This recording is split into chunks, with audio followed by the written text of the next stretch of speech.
So I'm just harvesting some queen cells, and what I like to do is actually stick them in the top of the finishers when I've harvested them, so I can go around and get them all out, and then I can take them all back to the house in one. And the reason for doing this is it keeps them warm. If you feel in there, there's that heat coming up. And obviously we've got a really warm day today, so I'm not particularly fussed, but it's just to show you what you can do. Next one's here.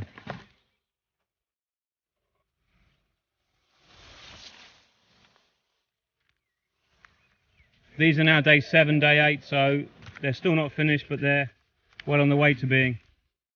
So, nice looking cells, all finished nicely, full of royal jelly. It's what we want to see.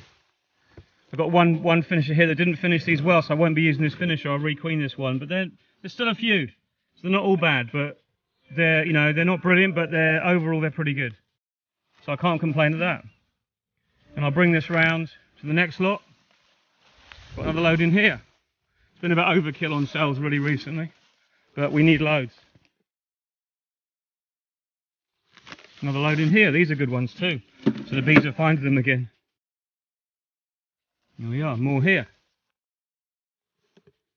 There's a sight for sore eyes. And I've got another load finishing in. Well, bee were grafted last night, so they're in that finisher, but I'm 3 days behind on my grafting because the weather was so bad. So up in here, what I've done is this. I've turned this upside down to keep the heat in these while they were. Let's pop that down a moment, just literally for about 5 seconds, because here I've got the next load ready. Well, hey missus, how many of those to the pound? So they're all ready too, so they can go up together, off up to the house. Pretty pleased with that lot. They're all going in the incubator straight away. Not bad.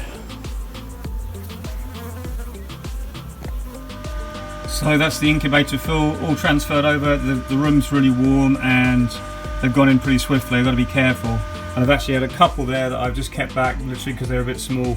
I've got some other virgins that hatched out there that they've had to come out, and they're going to go into my carousel just to hold them over for a day or so until I can get them in the hives tomorrow. But that's what happens. I actually have bought another incubator, but when it came over, it was damaged and I've had to send it back, so it's a bit of a cock up really. But overall, just about get these in. So that's them in. Door on. That holds about 100 if I'm really lucky, so they're absolutely packed in. It's not ideal, but they're in anyway.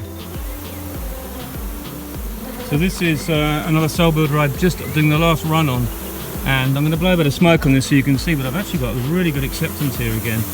I don't know what I've been doing, but I've run this one about 5 times and I've still got a huge amount of accepted cells there, probably 60–70%. But I'm just going to let this finish. I'm going to reassemble this colony now. So this is the classic end of run. So I've got my cell builder there, and I've got my box that I moved with the queen in here. So I'm going to reunite the two now, and then that becomes the finisher with the queen underneath that box. The queen will be underneath here. Let's have a look. I've got 1, 2, 3, 4, 5, 6, 7, 8, 9, 10, 11, 12, 13, 14. Over 80% there, so I'm pretty chuffed with that, and they're just going to finish that now. And they'll probably finish them better when they're on top of this box, where they were before, because then that queen will have even more resources coming. But you can see the passage of bees there is quite amazing. As I said, this was a really good colony actually, that I'm going to probably stock this again straight away because I want more cells. Here is the reassembled colony. So that there was the base that was under this top box, and this top box was just about there. It was virtually in the place of the bottom box, and the whole box is where they are now. But it's a little bit to the left. And I just wanted to show you this. So a lot of people have asked me, what happens when you reorientate the queen, right part of the colony, back to underneath the swarm starter, the hopelessly queenless starter box? Well, this is what happens. You initially get some confusion. Okay, there's the bees coming back. They're out foraging today. We've had loads of rain, so it's just really hot and humid, but there's not a lot. And the majority are finding their way back. The box was there. You can see on the ground where the box was sitting there. Okay, that box there is now here. Okay, is now underneath with the handle on. The top box was there to the right. But because the majority of bees that were foragers were in the top, were coming backwards and forwards to the top box, I've moved it more to where those foragers were, because that was the main supply originally of where they were going to and from. Okay, but these bees will soon reorientate themselves. So this is some of my drone frames I put into my hives. You can see I marked it from last year, drone 2017. Excuse me, and we put them in about 40 days before we want queens flying around mating. This went in a little bit late, but it's still going to be good to mate drones. I have drones ready for this year. So I'm going to move this to the outer frames now, because this will then hatch out and the bees can get on with doing what they do in the inside frames. So it's good though, both sides are full of drone larvae. So what I'm doing here is I'm going to my spare hives I've just left here to use for production of brood. I'm taking a frame of brood because obviously there's no brood in the cell builders because they've hatched already and they've been used to make raise queens. But I'm going to take a frame of brood, shaking most of the bees off. Most of the bees left on here, just a few nurse bees. I'm going to put it in the box there, and the 2 frames either side are going to be full of normal bees. But what I really like to do is I like to leave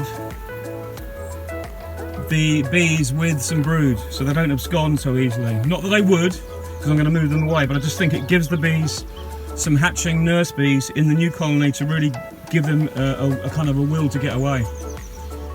So I'll show in a sec harvesting some bees from the cell builder, and that'll be enough then for the next 2 or 3 nucs I make.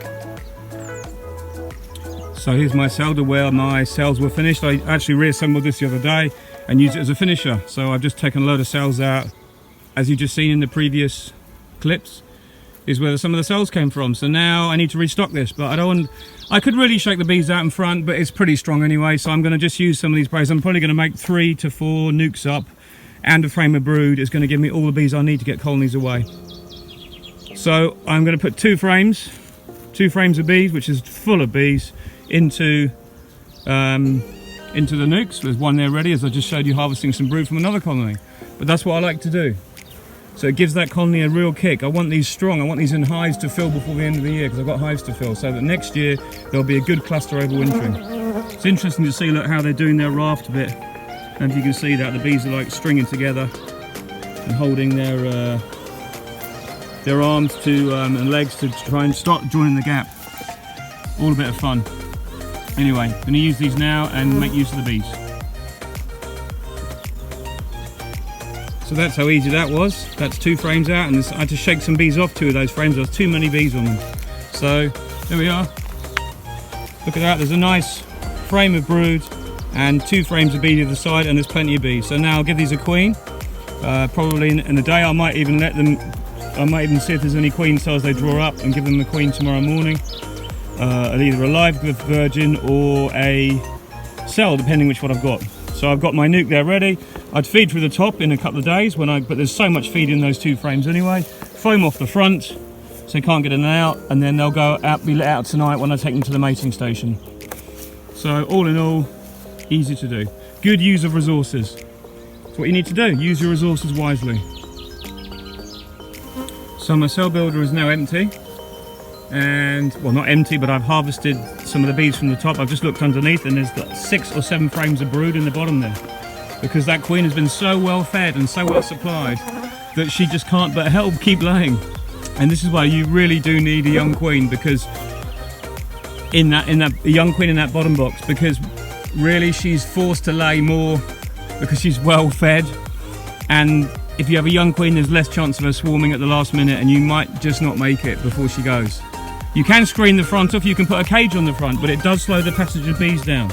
You know, then it becomes a swarm box starter, where you just shake bees into a box and leave them overnight, and then put them in a finisher. It's such a similar thing, and all this is all about people coming to terms and understanding the processes behind it. All I'm doing really is making a swarm box starter, but it's a live one because we take the queen away. That's all we do, and then we reunite it and we use it as a finisher. So it does both. So, as I said so many times before, there's so many ways to do this. I just wanted to point out as well that what I've done is, now this is empty of the frames I put in originally, I'm going to restock it. So I've got frames here to go back in. It's all a bit of a mess, I'm afraid, but that's just the way it is. But what I did was I took the whole box off, and I took the queen excluder off just to check there was no cells that had somehow fallen down and made a virgin. You might have seen me, I posted some pictures of a queen cell that had become attached to the bar because it fell out of its holder. They then drew that up where it stood, where it dropped.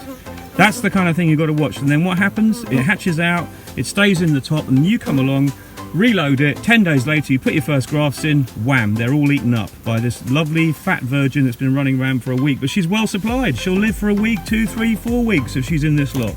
So you've got to be vigilant.